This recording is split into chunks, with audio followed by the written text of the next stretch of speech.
Hello,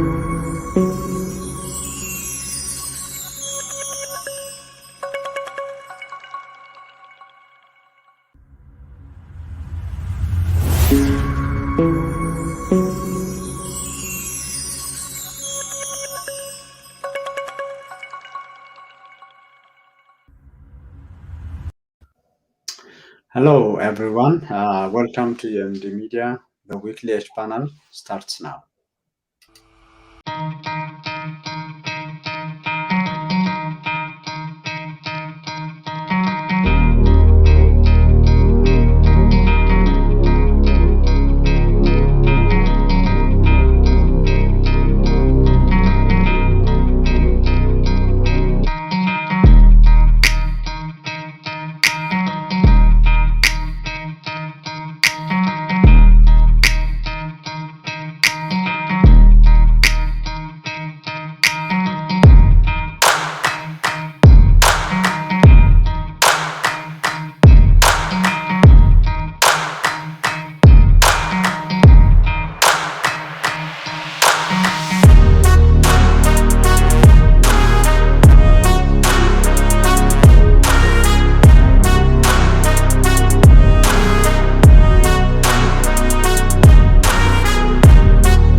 But it was very disturbing that our people, because of this siege, now they have to go to through very unsafe route to try to get some aid out of Tigray. And some news were kind of reporting it. These people are going in droves, thousands of them. We haven't seen any evidence showing that, any picture or video, but it is definitely happening, because I have heard from some people whose relatives have tried that journey, even though it's not like it was reported by the media outlets in droves or in thousands of them. But people are trying to go out of Tigray into Kobo, and the reception they are getting, especially the mood from the people in Amhara region, especially the activists and the medias, have been pushing this narrative that these people can be TPLF operatives or TDF operatives, and we have to be careful. And there are very disturbing accusations before we even know what kind of people these are. So I have heard also they are bringing prisoners from other places into Kobo to just make this news. So this really, especially the Tigray government, have to take it very seriously and address this issue. And the other thing in relation to that is people are flocking into Alamata. Actually, some people from the ground were reporting about it in relation to money transfers. Alamata has become a very hot spot for illegal money transfers. You might have heard this 40%, 50% charging of these transfer systems, which is going around there. But people are coming to Alamata from as far as Shire, and there are also security issues. There are thieves that try to rob from the people who are there. So this was a biggest concern for me last week, speaking with friends and other people on the social media.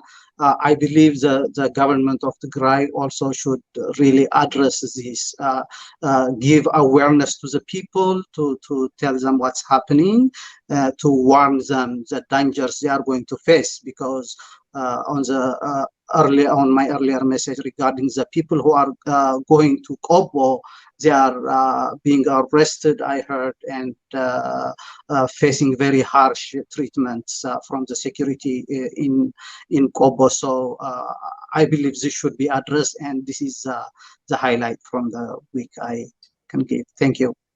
Thank you, Muratab. For viewers, I think it's important to mention that, especially for our international viewers, Alamata is in the southern Tigray, and Kobo is the other side of the border. So it's the southern, the south side of the border. Merci. Welcome again.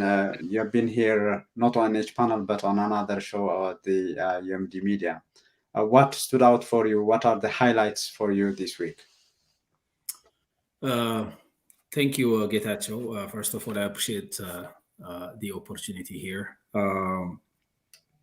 So it's very sad that there is so many of incidents that happened in the past week or a couple of weeks that I have to mention.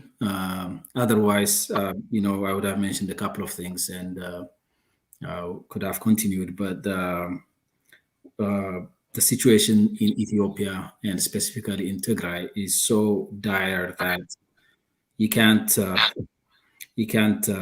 just pass along without mentioning these things. So we are hearing so many horrific stories in Tigray, but also in other parts of Ethiopia. It has become a normal thing to hear such kinds of horrific stories in Ethiopia for the past 4 years since the coming of Abiy Ahmed, the current prime minister. So my concern is that, the people and other concerned parties might become accustomed to listening to such horrific stories, and they're just taking them as normal incidents these days. But for me, what stood out was there's a list of them. One is the General Assembly conducted by the Prosperity Party that is leading Ethiopia. I think we're going to discuss that in detail, so I'm not going to get into it. But another one that was a highlight for me was the World Health Organization's Director General, Dr. Tedros Adhanom's speech regarding the situation in Ethiopia. It's heartbreaking, to see that his families, my families, and millions of families in Tigray are in a very dire situation between life and death. So Dr. Tedros is a person of high integrity. And when he opens up and shares the story of the people in Tigray, I think the world needs to look at it seriously. The situation there is very serious, and this might be one of the worst histories of humankind in the 21st century. If the world does not act today, we might end up regretting our inaction even a few months later. So that was a highlight for me, Dr. Tedros' speech regarding the situation in Tigray. Another one was what the U.S. government is trying to do with regard to the situation in Tigray and in Ethiopia in general. So there is, yes, that's what I'm talking about. So the United States government, the Congress in the U.S. Is ratifying an action known as Ethiopia Stabilization and Peace and Democracy Act, known typically as HR 6600, and that has become a serious issue for the Ethiopian government, and the Ethiopian government led by Abiy Ahmed is trying to curtail that or impede that by different strategies. One is by lobbying within the U.S., and two, by conceding some of the requests by the promulgation. Seeming or pretending to accept and taking some actions that are intended to stop the proceeding of that action, but not really taking the serious path to do those things. So the HR 66 is, I think, the U.S. Is doing the right thing, even though late. As they say, better late than never. We hope this action gets, this act goes into, gets confirmed, and the U.S. takes the necessary measures to make sure Abiy Ahmed is held accountable for some of the things that are happening in Ethiopia in general, and specifically in Tigray. So another highlight for me is the burning of a Tigrayan a number of people in Ethiopia by the so-called the Amhara Fano and the Ethiopian military forces. This the Amhara Fano, for those who don't know what I mean by the Amhara Fano is what you call a group of armed forces recognized by the government and supported by the government, and they are from the Amhara ethnic group, and specifically they are aimed at attacking other ethnic groups. At this time, the Amhara Fano is working hand in hand with the Ethiopian military in the extermination of the Tigray people, and they are one of the key players in the Tigray genocide. So last week, they burned 12 bodies of people who are of Tigrayan identity, and one of them alive. So this is an incident that should be held as a black point in the history of humanity. Burning of a person while he's alive. This is a very sad and very horrific act for which humanity needs to act on. Somebody needs to be held accountable for this. And that was a highlight and a very heartbreaking moment and week in time for me, and I'm sure for anyone who has a sane mind. So another highlight for me is the level of desperation in Tigray to support my brother Meratab's points. The people in Tigray are in a very dire situation. There is a lot of frustration with the situation. The Tigrayan government is seeking peace where it doesn't exist. I believe the Tigray government is looking to make peace with the Abiy administration and Isaias administrations. These two people are sworn partners in the destroying of the nation of Tigray and the people of Tigray. And they have promised that they will leave no stone unturned or without making sure the people of Tigray are broken and basically destroyed as a nation.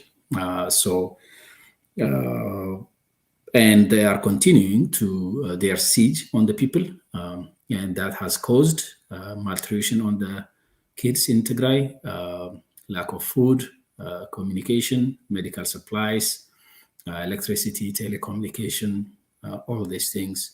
And the world doesn't know a lot about this because the people of Tigray are in the dark. No way to communicate their problems, no electricity, no food. And the government office for social affairs in Tigray has publicly declared that more than half of the population in Tigray might end up, is exposed to famine and might end up dying due to hunger. And this is a serious problem on which the world is not acting. It's one of the worst situations humanity has seen.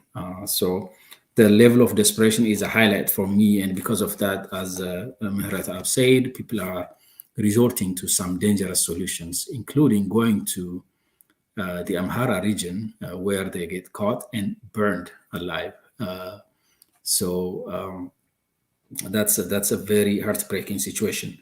And that desperation is being expressed by political parties in Tigray. That's another highlight for me. The Tigray Independent Party, which is seeking independence, an independent nation, has released an announcement today about the very dire situation and also their call for a struggle for independence. They are reiterating that. Similarly, the other party known as Baitona, or I think it's translated into Tigray Congress Party, and also another one, the Social Democratic Party, or the Third Revolution Party, as it's called, Salsai Wayana Party, is also calling for an inclusive political leadership and also a strong determination for independent nation state of Tigray. So these parties are expressing their frustration with the lack of action from the Tigray government, and also they are seeking more bolder visions and strategies to defeat their enemies, which are basically Abiy's administration and Isaias Afwerki's administration. And what we are seeing from tactical perspectives, the Ethiopian government is trying to use that as an opportunity to create a division within the Tigray political elite. But what has been seen repeatedly is the Tigray society as a society has a tendency to get united when it comes against enemies, and these parties are reiterating that they support their government. They fight for the people along with the government or the ruling party, but they are demanding a bolder and a stronger stand from the Tigray side. So that's the other one. So these were the highlights for me. Maybe I took a little bit longer time, I believe. Thank you, Mercy. I think talking about voices on the Tigray genocide and related issues, it's worth mentioning today His Holiness the Patriarch Matthias of Ethiopian Orthodox Tewahedo Church had to find a way of speaking up about the genocide people who would remember who have been following us on UMD Media back in April. This is April 26. This is a video recorded at that time by Dennis Wadley, and he was a guest here at UMD Media as well. So back then, His Holiness, I think it was a month since he had an interview through the church media, but that was censored, that was silenced, and he was silenced since then. So he was waiting for an opportunity, it seems. And when Dennis met him on April 26 last year, he recorded on his phone, and that was the news. And since then, he had an opportunity again to call for peace on the Mescal Square open air celebration. That is the Mescal celebration on the largest square of the country. The same day, he was again silenced by the mayor of Addis and the advisor of Prime Minister Abiy Ahmed. So today, following Merci's mention of the burning of Tigrayan men alive, at least one of them was burned alive, His Holiness spoke about that and Tigray genocide and all atrocities all over the country this morning. This is His Holiness speaking on Skype with TMH today. በሲኤንኤን እና ብዙ በበርካታ ሚዲያዎች የውጭ ሚዲያዎች የተረጋገጠ ነው እና እንደገና ደግሞ በጅምላ ግድያ ደግሞ በአክሱም አውደ ምህረት የተፈጸመው ከ800 እስከ 1000 ህዝብ ተረሽነዋል። እንደገና በማርያም ደንገላት ደግሞ So the April 26 video was around 14 minutes. This one is around 23, and His Holiness spoke everything that happened in Tigray, and then he plead yet again for peace to be restored and for the atrocities to stop. That is a highlight of the day and the week, and he again mentioned that he has been silenced and censored from speaking up about what's happening in Tigray and elsewhere. So with that, we go to today's topic. Our topic for today is the highlights for last week. With the full panel, we covered what to expect, and we have now the election and everything that happened over the 3 days of the General Assembly. So I will start with Mehratab again. What stood out for you in the assembly? There is a lot of talk about the election, about the Q&A, including Tigray, the Prime Minister or the President of the Prosperity Party now had a lot to answer. So what is the highlight for you, Mehratab? Yeah, thank you again.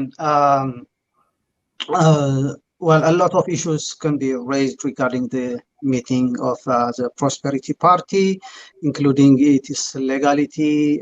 It's been all on the news even before the meeting took over.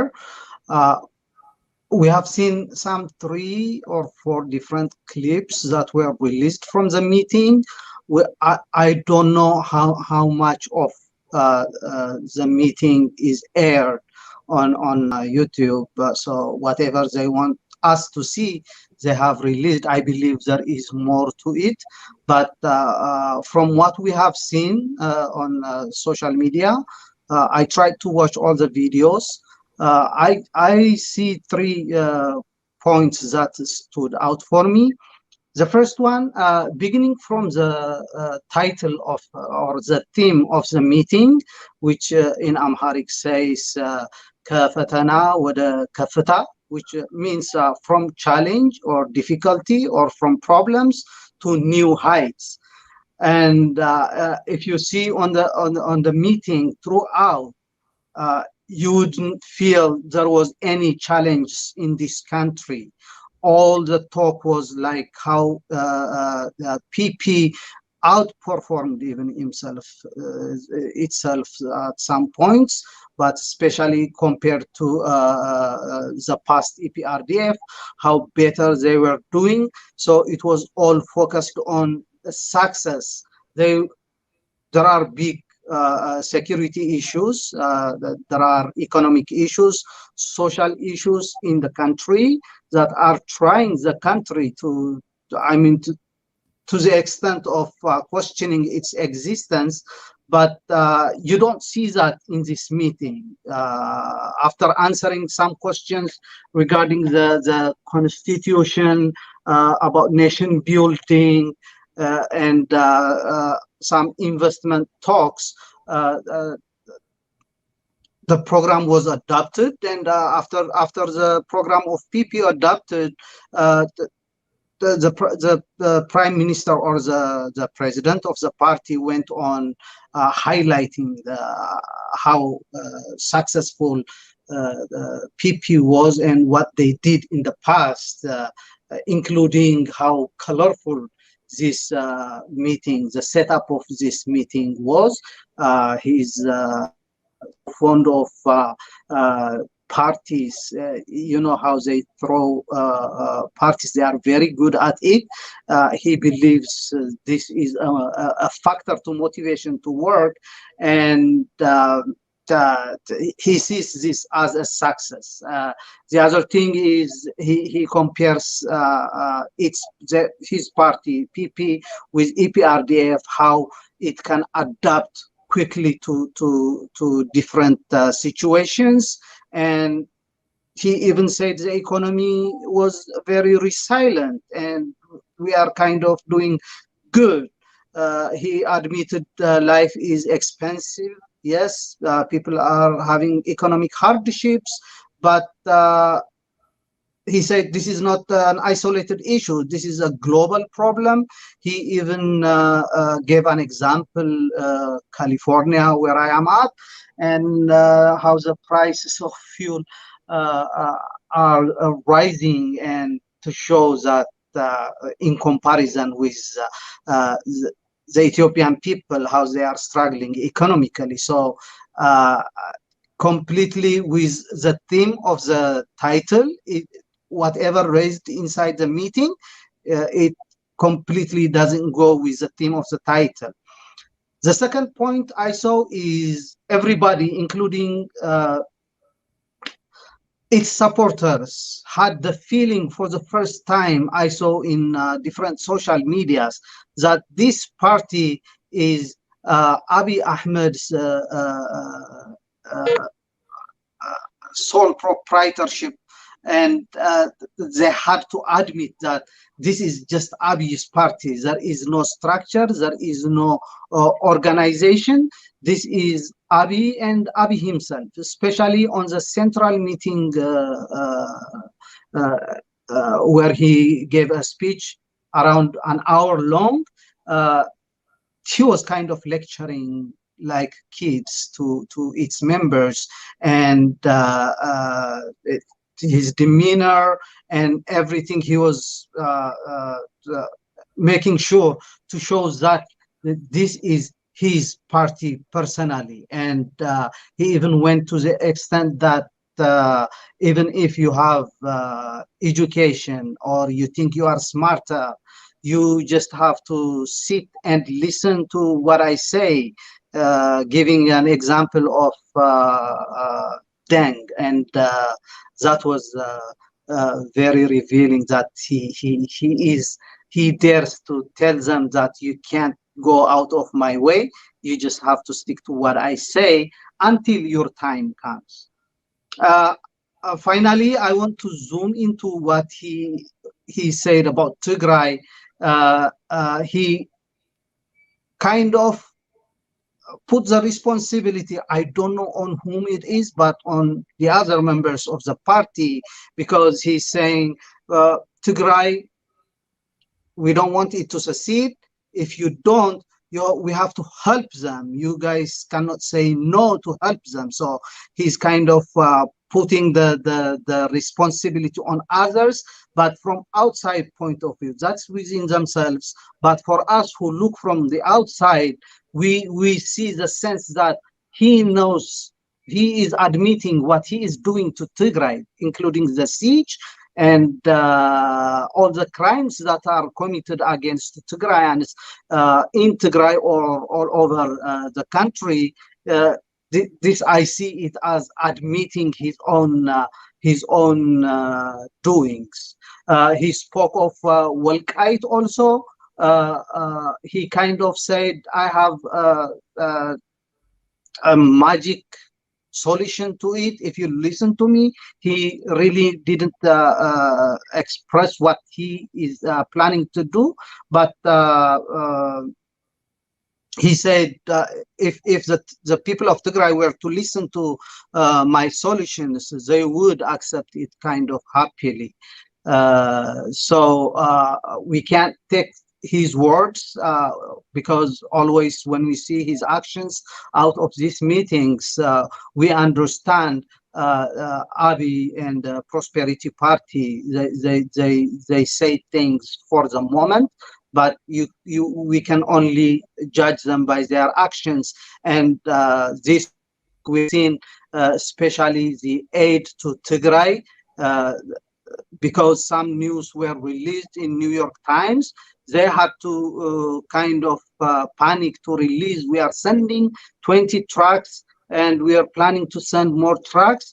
But practically these trucks, since it's been more than 24 hours or beyond, they never made it to Tigray. Actually, they are kind of giving other reasons now for not sending these trucks. So whatever has been said there, it was just for the moment, but practically seeing, we can still see Prosperity Party or Mr. Abiy is not ready for peace or to loosen the siege around Tigray. Great, thank you, Maratab. Before I go to Mercedes, so this is at least what was reported from the podium. For President Abiy and Demeka, his deputy, were the ones that were on the ballot, and for Vice President Adam Farah, Demeka Mokonnen again, Tamaskan Turuna.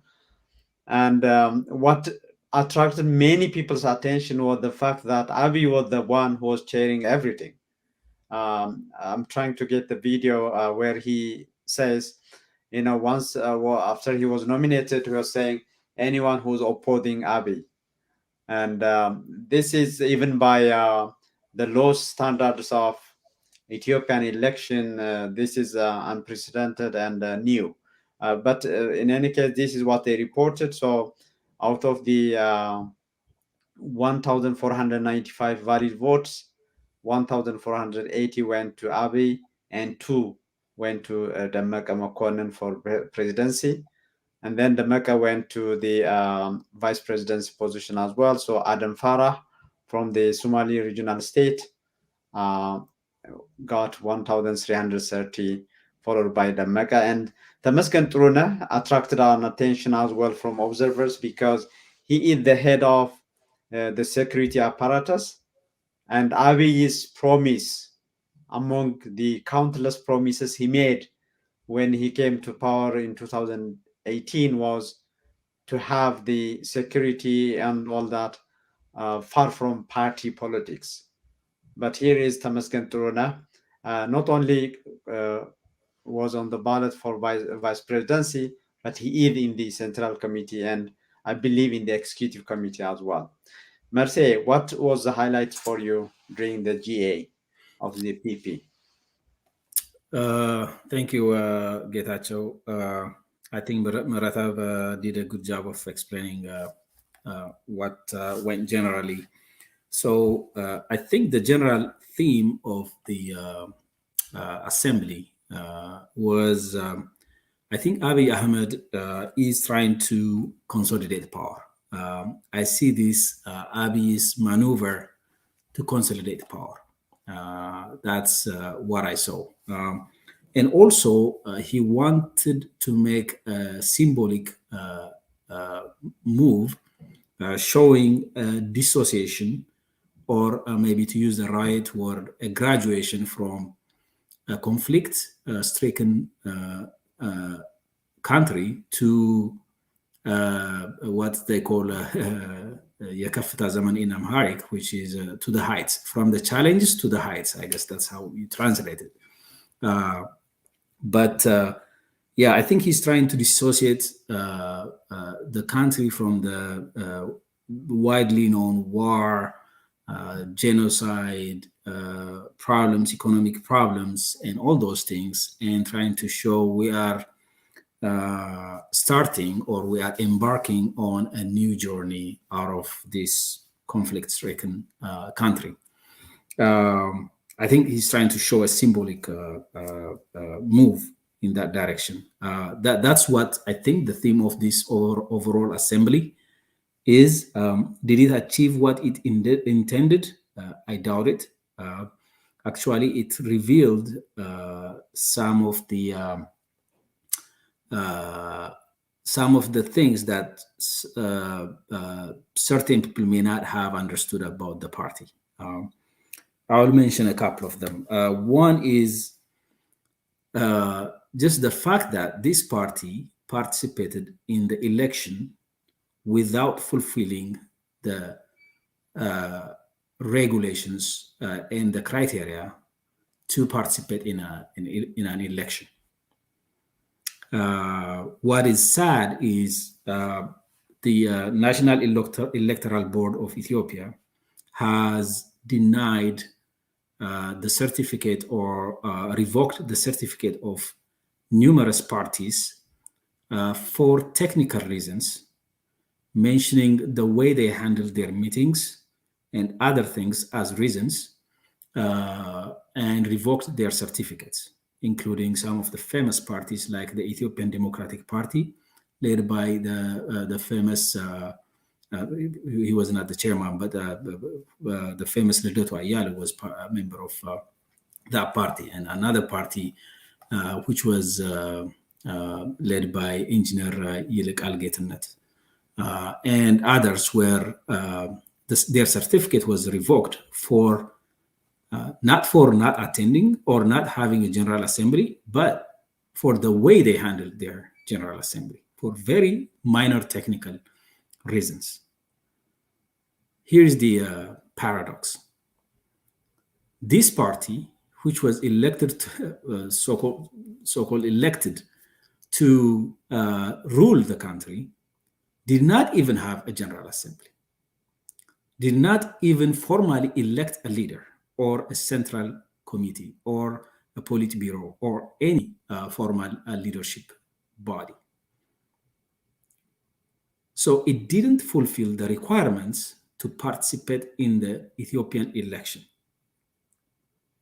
But the electoral board, knowing this, and publicly these parties, when their certificates were being revoked, they were asking, okay, what about the ruling party?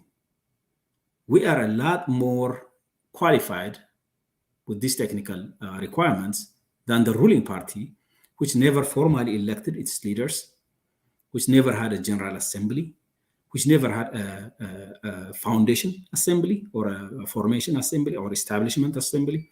None of this. So this party was basically illegal. It participated in the election without any formal mandate to be able to participate in the election. So just the fact that this party is ruling the country without formally doing the General Assembly, and it's doing its first General Assembly after the election, is a very disappointing performance from the Electoral Board of Ethiopia.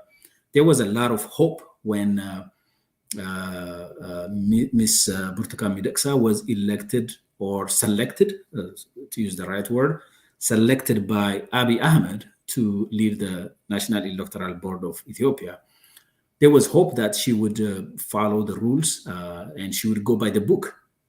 Unfortunately, she became another puppet of him, which he pulls with the strings whenever he wants.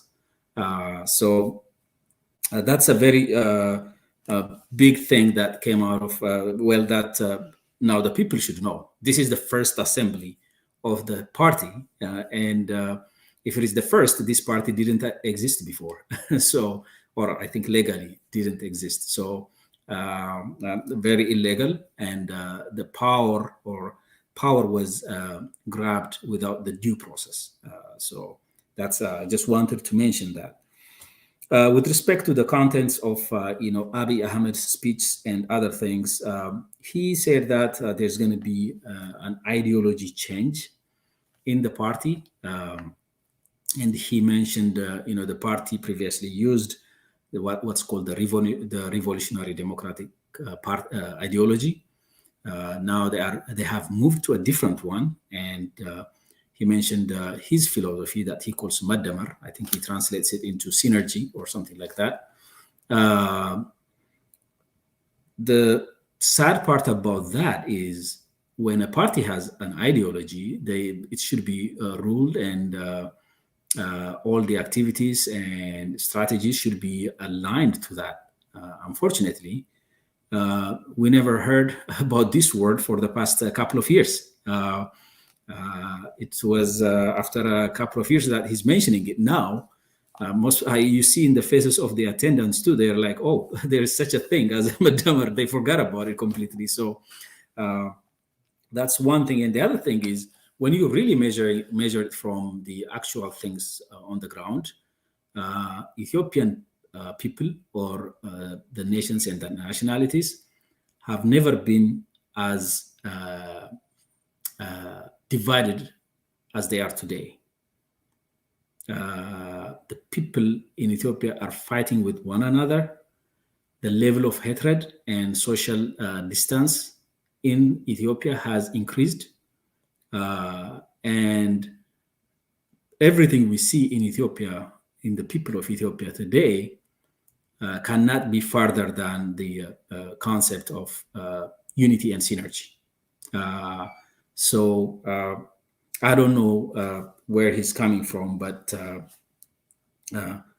usually, though, as any typical dictator, when you are at the helm of these kinds of administrations, you get detached from the society, and you will have the perception of what's happening on the ground based on your sensory organs in the party, which would tell you different things than what's happening on the ground, right?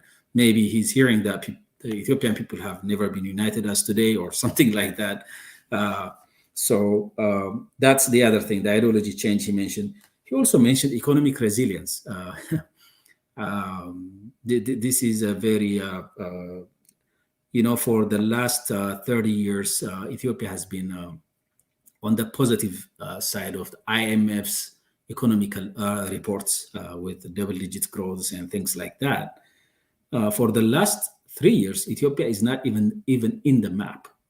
There are no numbers for Ethiopia because they are substandard. The typical econometric, which is the GDP, the gross domestic product of Ethiopia, has went down to not only single digits, but below zero, I think, last year. And IMF had to omit the numbers from its reports, the numbers for Ethiopia. There were only few countries before that IMF doesn't report on, including Eritrea. It looks like Ethiopia has joined those countries with devastated economy that the IMF cannot measure. So I don't know where he's getting this economic resilience from, but Ethiopia's economy is crumbling and crumbling fast. The other thing he mentioned in his speech is about sovereignty. And it's the funniest part. Ethiopia has never been ready to be sold to external powers as today.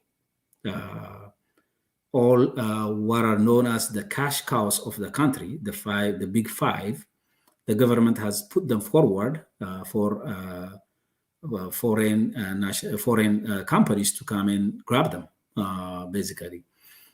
So if it is not a matter of weakness of the economy, which, in the past, these foreign companies, mostly from the Western countries, have been pushing the government to make these companies available for sale, and they were so eager to buy them. Today, they are dragging their feet because the economy is not promising. One thing that maybe Abiy Ahmed did not understand is these kinds of companies are of interest to foreign companies when the economy is prospering, when the economy is working, when they can make money, when there's people from where you can make profits. Unfortunately, today, the situation in the country is not in that kind of situation. So a very inflation-stricken economy, and these organizations have their own problems when the economy goes down. They become liabilities rather than assets. So that's the other observation I have. And the other thing that came as a personal reflection on when I was watching the proceedings is it felt like a deja vu, and I heard it from other Ethiopian medias too. It felt like, it just reminded me the meetings that Colonel Mengistu Haile had with his first formation of the party that ruled the country then, called ISAPA, the Ethiopian Socialist Party. So it felt like that, the way people were clapping and applauding whenever Abiy speaks his authority over his comrades and all the things. It just feels like a deja vu. It just reminds people of. I was a very young boy then, but I still remember it when it was. When I saw it then on TVs, and so it's the resemblance of this party to the party that was ruling Ethiopia at Mengistu Haile Mariam's time. To Mehretab's point, the complete power that Abiy displayed during the meetings, the complete authority and the authority that he displayed in the meetings was just an indication of how he has consolidated power within the party and how he intends to consolidate power in the country. And the process was really nothing less than a joke. So when the chairman of the party is sitting there and leads the election of the chairman of the party, that's just shows their disregard, even for a pretentious process to show the people in the world that they are a formal party. It's just there's no election committee or anything. Abiy was just sitting there and telling people to do what he wants them to do. So that lack of even a simple formal process for election is crazy. The things that he said about Tigray, I think it's part of his consolidation effort. I think he's trying to, now that he has consolidated power within the party, he believes that the only challenge that's ahead of him is the Tigray conflict. So Abiy, as usual, plays tricky he sends tricky messages and things like that. I think he's trying to show, because of the pressure that's coming from the US and other international partners, he's trying to show that he's doing some effort within the party to resolve the problem. I think he's sending that kind of signal. You know, I'm the one who's trying to solve the problem, but I have party members who are not cooperating or something like that. And this is a typical trick most dictators play. They have some members of their party act differently to do whatever they want to do. Based on what's known, he has a stated objective of destroying the Tigray economy. He went in public and said that the purpose of the war was to destroy the Tigray economy, to make Tigray irrelevant, and to make Mekelle, which is the capital of Tigray, irrelevant, and destroy it to the level of a rural town where he came from, Bashasha. So he boasted that he reduced Mekelle from relevant city to Bashasha. This person has a stated objective of destroying Tigray economy, Tigray as a nation. So his pretension to care about the people and all that is just a signal to kind of show that, I'm the person who's working to resolve the problem, but there are people in the party that are not helping or collaborating in this manner. So overall, the party was way substandard with respect to the processes of the assembly, typical organizational processes that should have happened. He is trying to dissociate himself from, or the party even, or the country, from the conflicts, from its image of conflict-stricken country to a country that's in the path of prosperity. But I don't think they have achieved what they wanted to do. The only thing he has achieved, Abiy as a person has achieved, is that consolidation of power, at least within the party for now. Great. So one of the things, talking about the similarities between Mengistu's 1984, the Workers' Party of Ethiopia, I think that's the foundation, the founding day, and the fact that there was a very severe famine then in Tigray, Wollo, in northern Ethiopia in general. And we are talking about the same thing. So Dr. Theoros actually said world's worst health crisis is in Ethiopia, as the party was having that General Assembly. Gentlemen, so we will go to the final segment of the show. So what is your final thoughts? What is the parting thought you have to share with us? Meretab. Yeah, thank you. I will just double down on Mercy's earlier message regarding the HR 6600, especially for us in here in diaspora.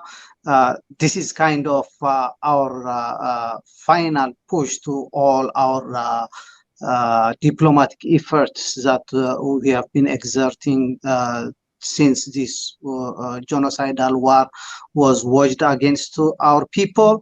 I believe everybody have signed it, but we really need to make extra efforts to make sure other people also join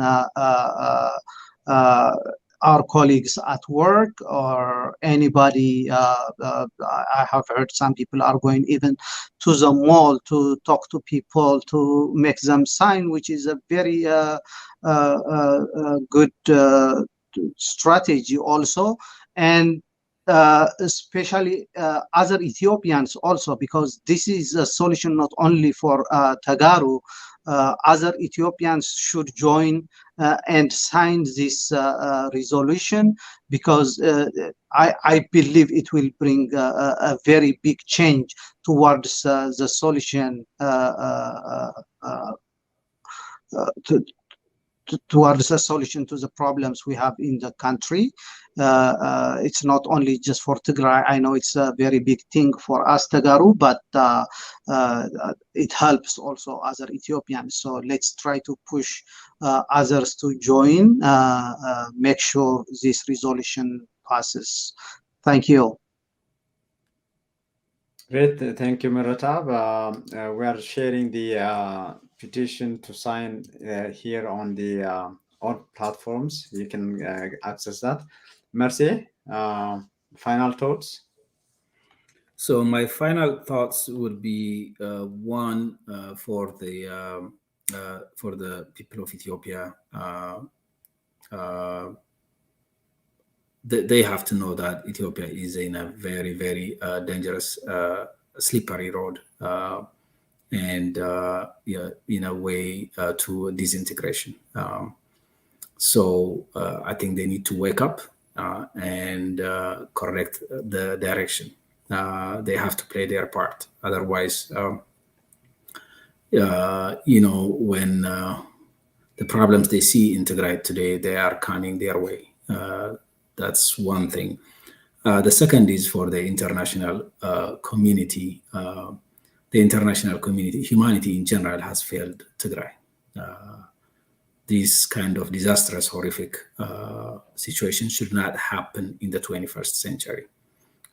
Millions of people are at the verge of death, and they are waiting in their deathbed with lack of food and basic health supplies.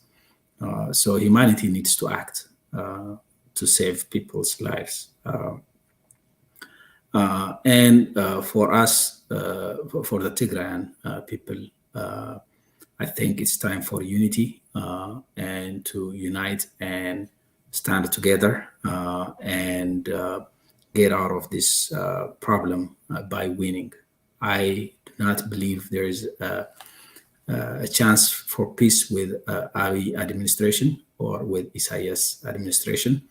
These are people who are determined to destroy the people of Tigray, and the people of Tigray have every right to defend, and they should defend.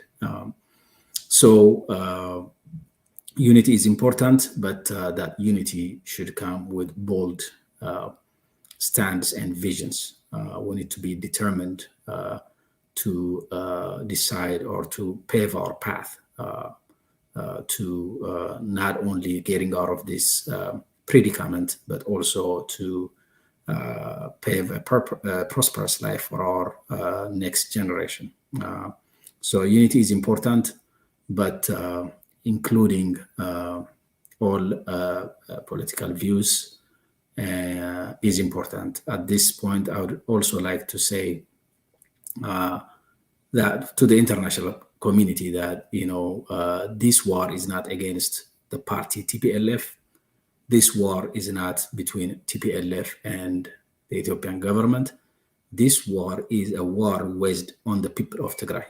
And the people of Tigray are fighting. It's not a single party that's fighting. All political parties in Tigray are standing for their rights and for the right of the people. And all people, with regardless of their political views, are fighting against the genocide that has been waged on them. So this narration of the war being against TPLF should be changed, and it's a war between Tigray and the federal government of Ethiopia and the Eritrean government. So that's all I wanted to say. Thank you. Great, thank you, Merci. Thank you, Merasav.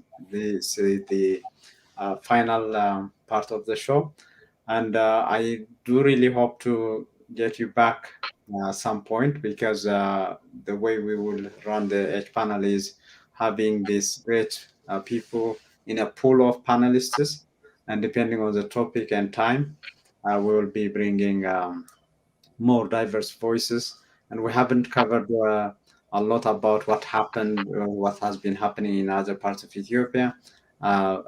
but it was mentioned by His Holiness as well today that even if he was speaking about Tigray genocide and the men that were burned alive, he mentioned about atrocities elsewhere in the country as well. Thank you for your time, Mercy Ekudan and Meratab Zarabruch, and good night from here. Thank you. Good night to you too. You have been following live UMD Media show on the H panel, the weekly H panel. We'll be back next week.